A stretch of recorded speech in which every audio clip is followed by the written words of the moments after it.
Hey everyone, we may have the craziest DSA candidate yet.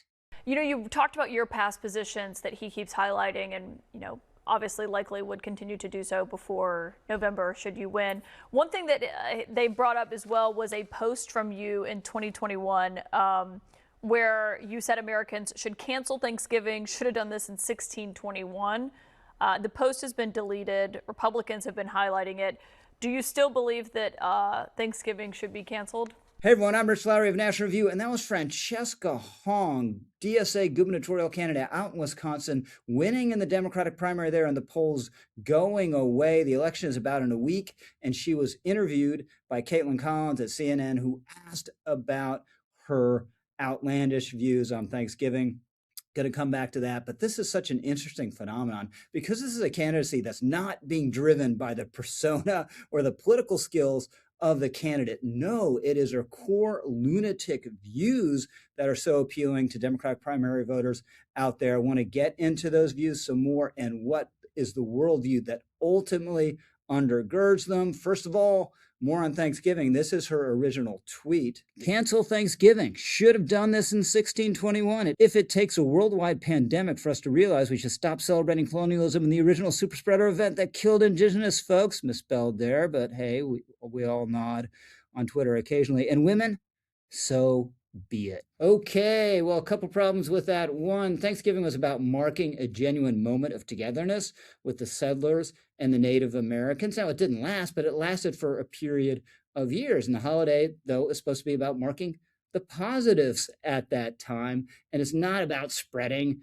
disease. The settlers didn't realize they were spreading disease. It was terrible tragedy, obviously, but not the kind of moral offense that she's implying there. And Thanksgiving, at the end of the day, is supposed to be about celebrating the abundance that God has provided for us on this continent. But clearly, that's not the way Hong thinks about it. Let's go back to that CNN interview where she's asked about this old ex post. I'm a chef, and one of the first meals that I made that was for the community when I was 16 was a Thanksgiving meal. I always think my hospitality background in owning a restaurant for 7, 8 years, that bringing folks around the table to share conversation and build community is always a good thing.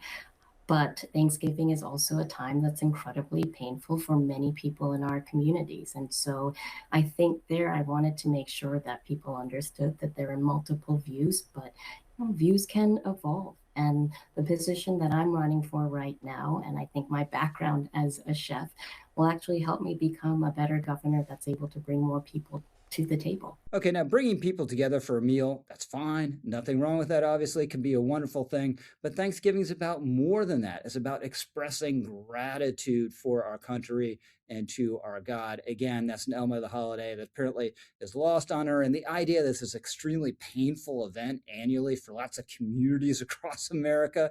No, maybe for a few select people who choose to experience it that way, or activists who hate it for various ideological and political reasons. But no, for most people, it's a wonderful day and the greatest, perhaps, American tradition. As for being a chef, nothing wrong with that, can be a wonderful thing, but it's not actually a qualification for being governor of a major state. And then you look at this whole answer. She says that people can change their minds. That's certainly true. In fact, that's a truism, but she doesn't say specifically that she changed her mind on this issue. So on top of the underlying extremism, this is a very slippery answer. We've seen the same kind of thing on her views on defunding the police. Here she is originally a couple of years ago saying we need to dismantle police systems. Police officers enforce the law with state-sanctioned violence and then get excused for violating people's rights because they aren't expected to know the law.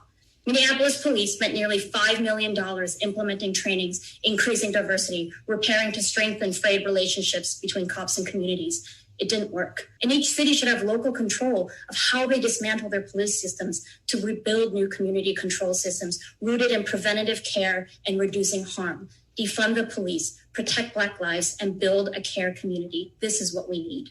Now, here she is on the podcast Pod Save America, trying to get out of this one. Your 2020 posts supporting defunding the police, quote, as a first step towards abolishing the police, which in a separate post you said, quote, exists to uphold white supremacy.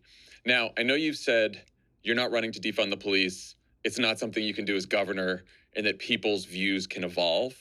I'm wondering how your views on policing have evolved since 2020.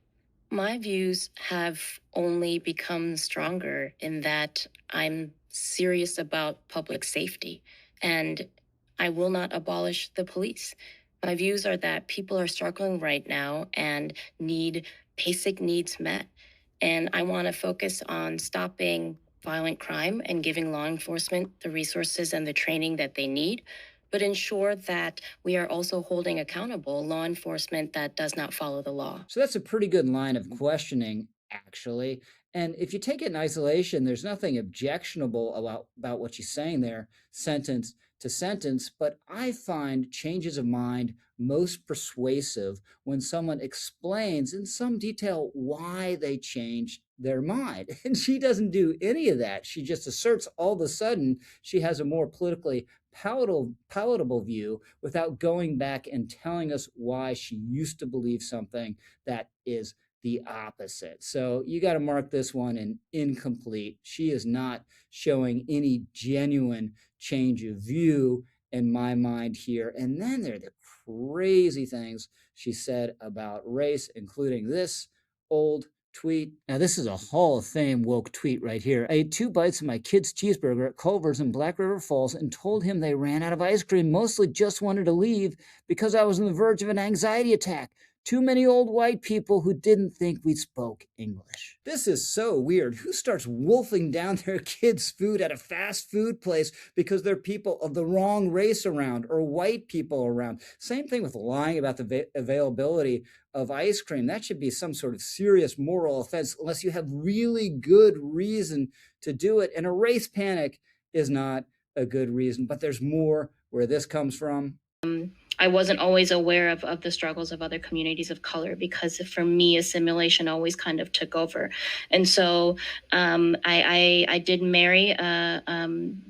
My proximity to whiteness continues, right? My son is biracial. He's half white and half Korean, and I think navigating, what his identity is and how people perceive him is always at the back of my mind as well. Again, putting aside the toxic worldview here, this is just so strange. Who talks about the man she marries in these terms? She's about to say, "I married a white man." She kind of catches herself, and then talks about her son in terms of being in proximity to whiteness. As far as I can tell from the context here, she's saying this kind of undermines her own victimhood or her sympathy with other people of color who are supposedly victims. Let's hope her son never sees that one.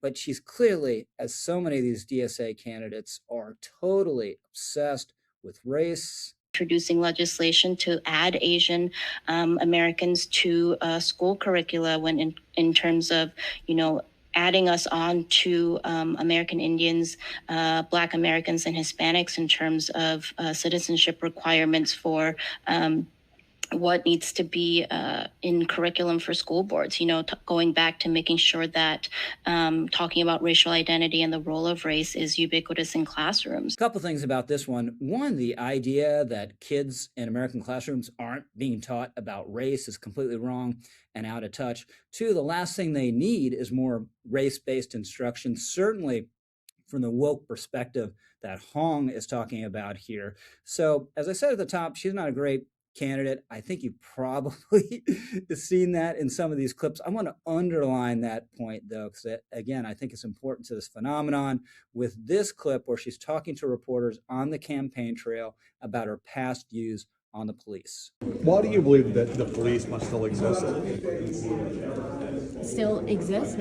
Because the reality of this moment and in the types of public safety systems that we have, I want us to be sensible and realistic, but we know now that the billions invested in the criminal legal system is not working. We are spending on incarcerating an individual more than tuition for UW-Madison. That, this is about making sure that local law enforcement, is working with community, that we are taking resources from the state and investing in in things like public education, victim services, out of school programs for our kids to go and have a great, like, be able to be themselves. These are things that data and facts have shown that prevent crime. That's so bad. There's a real Kamala Harris word salad element to that. And that was just the first part of the clip. She went on like that for some time. Now, look, I'm an objective enough person and political analyst. I can realize, even though I don't like AOC, there's nothing she says that I agree with.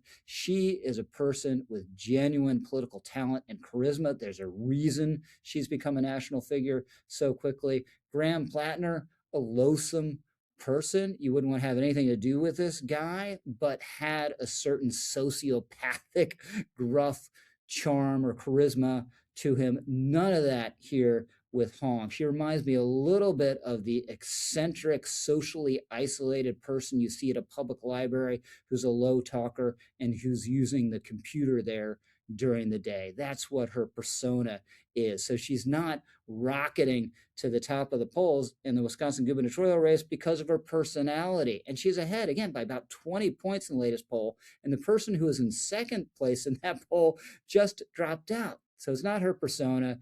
It is her worldview that Democrats in Wisconsin are finding so compelling. And if you look at that, this is not the old socialism where you're a socialist and you want to nationalize some industries and you want Medicare for all, views I reject, but we could have an honest argument about those. No, this is something deeper and more profound kind of critique of America. She rejects Thanksgiving, our great national festival. She believes the criminal justice system and the police in America are fundamentally corrupt and racist, and she's obsessed with race and clearly believes the United States itself is corrupt to the core and based on systems of oppression. So this is a thoroughgoing, radical critique of the United States of America as such, and she's not winning despite these views. She is winning because of them, and that's extremely disturbing. Hey, by the way, comment,